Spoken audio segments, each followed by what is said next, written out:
नमस्कार, मी रेशम Bhor. Time TV महाराष्ट्रामध्ये तुमचे स्वागत. सुरुवातीला पाहूयात हेडलाईन्स. युतीमध्ये प्रचाराऐवजी जागा वाटपावर घासाघाशी सुरू. शिवसेनेचा भाजपाला 119चा अंतिम प्रस्ताव. मुंबई गोवा महामार्गावर लक्झरी बसचा भीषण अपघात. 4 प्रवाशांचा मृत्यू तर 15 प्रवासी जखमी. घटस्थापनेसाठी बाजारपेठ सज्ज. वाढती महागाई लक्षात घेता साहित्य महाग. आणि महागाव तालुक्यात कापूस सोयाबीनवर कमी वृष्टीमुळे रोगाचे संकट. विधानसभा निवडणुकीसाठी अवघे काही दिवस शिल्लक असताना युतीमध्ये प्रचाराऐवजी जागा वाटपावर घासाघाशी सुरू असणं हे दुर्दैव असल्याची खंत व्यक्त करत शिवसेना पक्षप्रमुख उद्धव ठाकरेंनी भाजपाला 119 जागांचा अंतिम प्रस्ताव दिलाय. युती टिकवण्यासाठी आमचा शेवटचा प्रयत्न आहे असंही त्यांनी स्पष्ट केलंय. एका महिन्यात महाराष्ट्रात भगवी दिवाळी साजरी करणार असं शिवसेना पक्षप्रमुख उद्धव ठाकरे यांनी जाहीर केलंय. भाजपाला अखेरचा प्रस्ताव आणि फॉर्म्युला शिवसेनेने दिलाय. भाजपाला 119 पूर्ण जागा लढता याव्यात म्हणून 9 जादा जागा आपल्या कोट्यातून देण्याचं उद्धव ठाकरेंनी जाहीर केलंय. यानुसार आता शिवसेना 151, भाजप 119 आणि इतर घटक पक्ष 18 जागा असा हा फॉर्म्युला आहे. मुंबईतल्या रंगशारदा सभागृहात शिवसेना पदाधिकाऱ्यांच्या मेळाव्यात बोलत असताना उद्धव ठाकरे यांनी भाजपाला शेवटचा आणि अंतिम प्रस्ताव दिलाय. उद्धव ठाकरे म्हणाले की युतीत आम्ही मित्रपक्ष भाजपाला शेवटचा पर्याय देत 119 जागा द्यायला तयार असून शिवसेनेला 151 आणि मित्रपक्षांना प्रत्येकी 9 जागा म्हणजे एकूण 18 जागा देण्याचा निर्णय घेतलाय. महिन्याभरानंतर राज्यात भगवी दिवाळी साजरी केली जाईल असं सांगत उद्धव ठाकरे यांनी राज्यात सत्ता शिवसेनेचीच असा इशारा भाजपाला दिलाय. भाजपाच्या नेत्यांवर टीकास्त्र सोडताना उद्धव ठाकरे म्हणाले, प्रमोद महाजन, गोपीनाथ मुंडे असतानाही युतीमध्ये वाद व्हायचा, पण त्यावेळी कुणीच एवढे ताणून धरले नाही. सत्तेसाठी युती झाली नसून हिंदुत्वाच्या मुद्द्यावर युती झाली. युतीसाठी सुरुवातीला ओम माथुर, देवेंद्र फडणवीस माझ्याकडे 135 असा फॉर्म्युला घेऊन आले होते. तेव्हा मी तो प्रस्ताव फेटाळून लावत त्यांना स्पष्ट सांगितले की आम्ही तुम्हाला एवढ्या जागा देऊ शकत नाही. तुम्ही देशात राज्य करा, पण राज्यात आम्हाला त्रास देऊ नका, असंही ते म्हणालेत. दरम्यान कार्यक्रमात उपस्थित पदाधिकाऱ्यांनीही उद्धव ठाकरे हेच महाराष्ट्राचे मुख्यमंत्री अशी घोषणाबाजी केली आहे. याप्रसंगी विकासाचं इंद्रधनुष्य ही डॉक्युमेंटरी दाखवण्यात आली. आता मिशन विधानसभेमध्ये आपल्यासोबत आहेत शिवसेनेच्या आशाताई बुचके. जाणून घेऊया त्यांच्या प्रतिक्रिया. 2007ला नारायणगाव मतदारसंघातून निवडणूक लढवली. तिथे देखील दुसरा मतदारसंघ असून देखील लोकांनी माझ्यावर विश्वास टाकला आणि मला निवडून दिलं. ही मोठी गोष्ट आहे. यानंतर पुन्हा तिसऱ्यांदा मी विधानसभा देखील लढली. 73,000 मतदान घेतलं. अवघ्या 3200 मताने आपण पराभूत झालो. म्हणजे 6,400 मताने पराभूत झालो. याचा अर्थ 3200 मताने आपण पराभूत झालो. परंतु आपण त्यानंतर मागे वळून न पाहता निश्चितपणाने दुसऱ्या दिवशी जिल्हा परिषदेच्या सभागृहात मी त्या ठिकाणी गेल्यानंतर लोकांनी माझं कौतुक केलं की काल पराभव झाल्यानंतर देखील आज जनतेसाठी ह्या आल्या आहेत, हीच खरी वागेल म्हणून पत्रकारांनी माझा उल्लेख केला.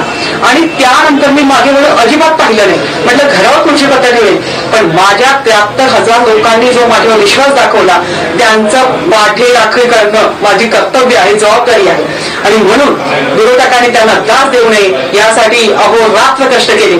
सकाळी 7 ते रात्री 12 वाजून 1 वाजून मी प्रचंड ताकदीने काम करण्याचं या ठिकाणी भूमिका ठेवली. या ठिकाणी आपण आरोग्य, शिक्षण, त्याचप्रमाणे या तालुक्यातील शेतकऱ्यांचे प्रश्न सोडवण्यासाठी निश्चितपणाने माझ्या विभागामध्ये आदिवासी मतदार जादा आहेत, त्यांच्यासाठी देखील प्रामाणिकपणे सभागृहात लढून त्यांच्यासाठी न्याय देण्याचं काम केलं.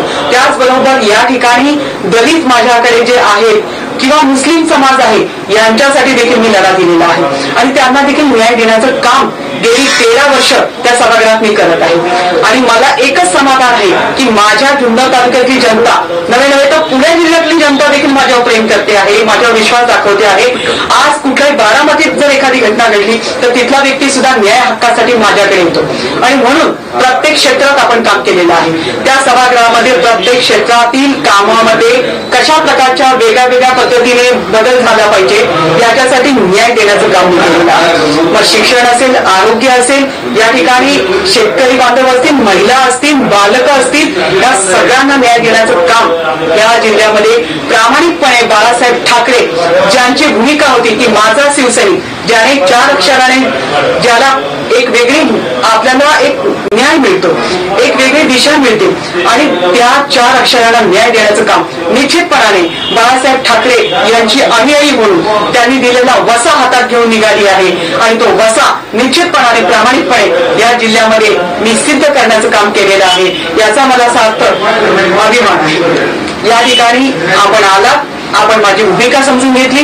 निश्चितपणाने पुढील काळात देखील या जिल्ह्यामध्ये काय बदल घडले पाहिजे, या तालुक्यात किमान जुन्नर तालुक्यात पुनर्वसन पुन्हा झाली नाही, पुनर्वसन झालेल्या लोकांना न्याय मिळाला नाही, तो झाला पाहिजे. दाराघाट फुटला पाहिजे. दाराघाटाची संकल्पना जी आहे ती निश्चितपणाने शेवटपर्यंत आपण नेली पाहिजे आणि ह्या तालुक्यामध्ये जे जे हवं आहे पर्यटकांसाठी या ठिकाणी गड संवर्धन झालं पाहिजे. ही भूमिका जी आहे त्या सर्वांसाठी निश्चितपणाने येणाऱ्या काळामध्ये लोकांनी दाखवलेल्या विश्वासाला कुठेही तडा न जाऊ देता मी न्याय देण्याचं काम करणार आहे. माझ्या पक्षश्रेष्ठी मग या ठिकाणी खासदार शिवाजीराव पाटील असतील, संपर्क प्रमुख गजाननराव कीर्तीकर असतील, पक्षप्रमुख उद्धव साहेब असतील, यांना अभिप्रेत असलेलं या ठिकाणी विकास करण्याचं काम मी करणार आहे. मी कुठेही कमी पडणार नाही, याच्यापेक्षा जादा ताकदीने करेन, सर्वांना विश्वासात घेऊन करेन. माझ्या प्रत्येक कार्यकर्त्याला शेवटच्या टप्प्यापर्यंत असणाऱ्या जे बाळासाहेबांना अभिप्रेत होतं की शेवटचा माझा कार्यकर्ता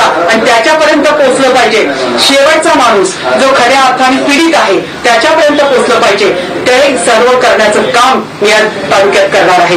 माझ्या महिलेवर कुठल्या अन्याय होऊ नये याच्यासाठी देखील मी प्रामाणिक भूमिका घेणार आहे आणि हे करण्यासाठी मला जनतेने एक संधी द्यावी. त्या संधीचं सोनं केल्याशिवाय मी राहणार नाही, एवढंच या ठिकाणी सांगू शकते. जय हिंद, जय महाराष्ट्र. आजवर विधानसभेमध्ये चर्चेत नसलेल्या मनसे विधानसभेसाठी 200 जागा लढवणार असल्याचा खुलासा मनसेचे बाळा नांदगावकर यांनी केलाय. एकंदरीत मनसे चर्चेत नसला तरी विधानसभेत असणार हे दिसतंय. राज्यभरात 200 उमेदवार उभे करण्याची मनसेची तयारी अंतिम टप्प्यात आली असून विदर्भ आणि पश्चिम महाराष्ट्रात तुलनेने कमी उमेदवार उभे केले जाणार आहेत. नावाची अधिकृत घोषणा लवकर केली जाईल असं पक्षाचे ज्येष्ठ नेते बाळा नांदगावकर यांनी सांगितलंय. आम्ही मराठवाड्यात जवळपास सर्व जागांवर उमेदवार देणार आहोत. विदर्भातही जवळपास 35 ते 40 उमेदवार निश्चित केले आहेत. मुंबई, ठाणे, नवी मुंबई, पुणे आणि नाशिक या ठिकाणच्या सगळ्या जागा मनसे लढणार आहे. येत्या 25 सप्टेंबर रोजी मनसेचे विजन डॉक्युमेंट मुंबईत सादर होणार आहे. सत्ता आली तर राज्यात काय करायचे याचे विस्तृत चित्र त्यात असेल असे नांदगावकर म्हणाले.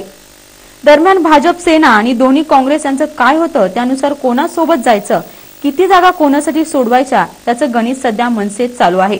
25 तारखेला राज ठाकरे प्रचाराचा शुभारंभ करणार असून त्यावेळी ते आपली भूमिका स्पष्ट करणार आहेत.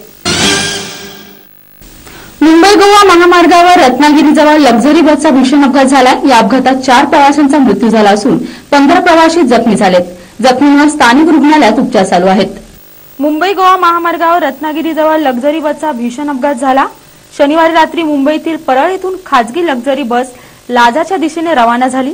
पहाटे 5च्या सुमारास रत्नागिरीजवळील आसूड इथं बस चालकाचा गाडीवरील नियंत्रण सुटलं आणि बस झाडावर जाऊन आदळली.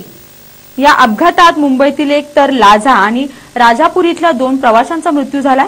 यात आणखी एका प्रवाशाचा मृत्यू झाला असून अद्याप त्याची ओळख पटू शकली नाही. तर या अपघातात जखमी झालेल्या प्रवाशांपैकी 6 जणांची प्रकृती चिंताजनक आहे. जखमींवर स्थानिक रुग्णालयात उपचार सुरू आहेत. दरम्यान दाट धुकामुळे हा अपघात झाल्याचं समजतंय. विधानसभेच्या तयारीला इच्छुक उमेदवारांनी जोर धरलाय. लोकांना भेटून प्रचार सुरू केला आहे. देशात सध्या बीजेपीची हवा असतानाही बीजेपीचे विधानसभा इच्छुक उमेदवार बाबूराव पाचारने यांनी बाजी मारली आहे. विधानसभेच्या निवडणुका जाहीर झाल्यामुळे इच्छुक उमेदवार झपाटून कामाला लागले असून कार्यक्षेत्रातील विविध मंडळे, संघटना, लोकांच्या भेटीगाठी सुरू झाल्यात. यामध्ये बीजेपीचे इच्छुक उमेदवार माजी बाबूरावजी पाचारने यांनी बाजी मारली आहे. केंद्रामध्ये बीजेपी सरकार आणि राज्यामध्ये बीजेपी पोषक वातावरण असल्यामुळे तसेच प्रचंड लोकांचा संच असणारे रामभाऊ दाभाडे, रोहिदास उद्रे आदी मोठी मंडळींनी भाजपामध्ये प्रवेश केल्यामुळे अजूनच या मतदारसंघात बळकटी आली आहे. बाबूराव पाचारने यांच्याकडे संघटन कौशल्य असलेला उपजत गुण व सामान्यांसाठी झडणारा नेता अशी ओळख असल्यामुळे आणि विरोधकात होणाऱ्या बंडखोरीमुळे विजय निश्चित असल्याचे चित्र स्पष्ट दिसतंय. नुकतीच त्याने वाघोळीतील श्री गणेश तरुण मंडळाला भेट दिली। त्यावेळी याबाबत आमचे प्रतिनिधी सुरेश वाढेकर यांनी त्यांच्याशी बातचीत केली आहे। यावेळी उपसरपंच रामभाऊ दाभाडे, रोहिदास उद्रे, गणेश मंडळाचे अध्यक्ष संदीप जाधव, उपाध्यक्ष विजय पासलकर, आधारस्तंभ लक्ष्मण पासलकर, दत्ता जगताप, कैलास जगताप, स्वप्नील पासलकर, नागरिक मोठ्या संख्येने उपस्थित होते। गणपती पाठोपाठ आता बाजारपेठा घटस्थापनेसाठी लागणाऱ्या साहित्याने सजू लागली आहे। मात्र यावेळी वाढती महागाई लक्षात घेता हे साहित्य देखील महाग झाले आहेत। गणेशोत्सव संपल्यानंतर सर्वांना ओढ लागते ती घटस्थापनेची। येत्या 25 तारखेस घटस्थापनेस सुरुवात होत आहे। घटस्थापनेस लागणारी लहान मडकी तसेच पंत्या या बाजारपेठेत दाखल झाल्या आहेत।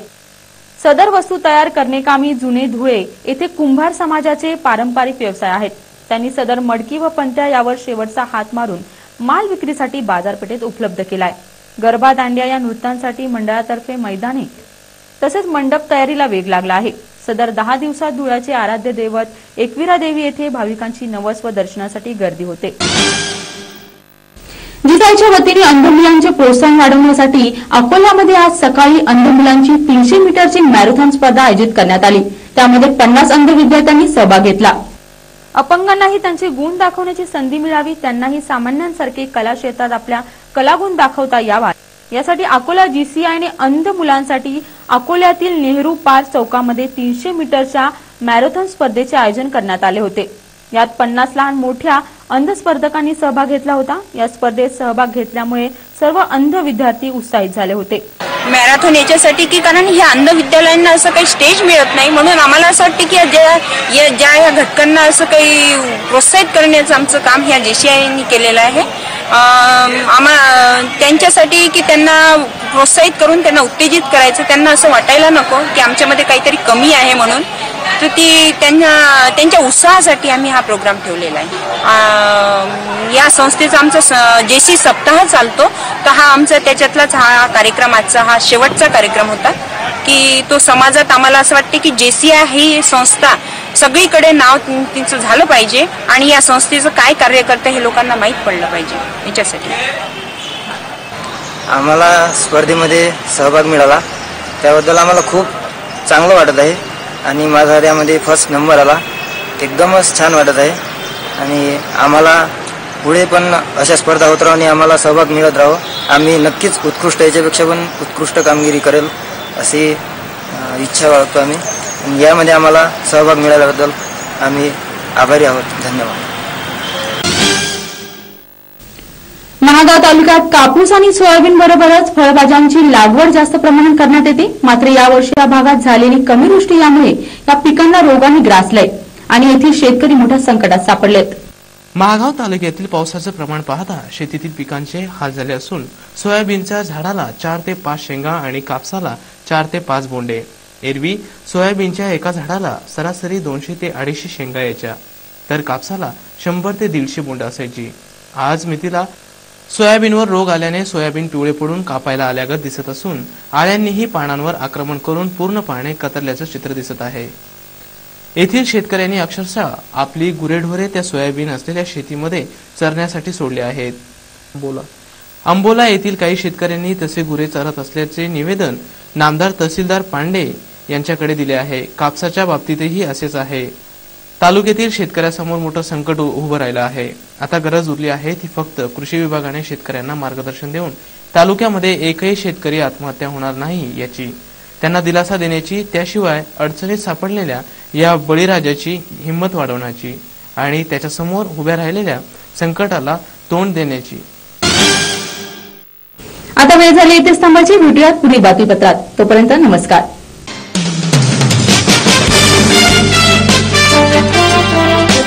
Thank you.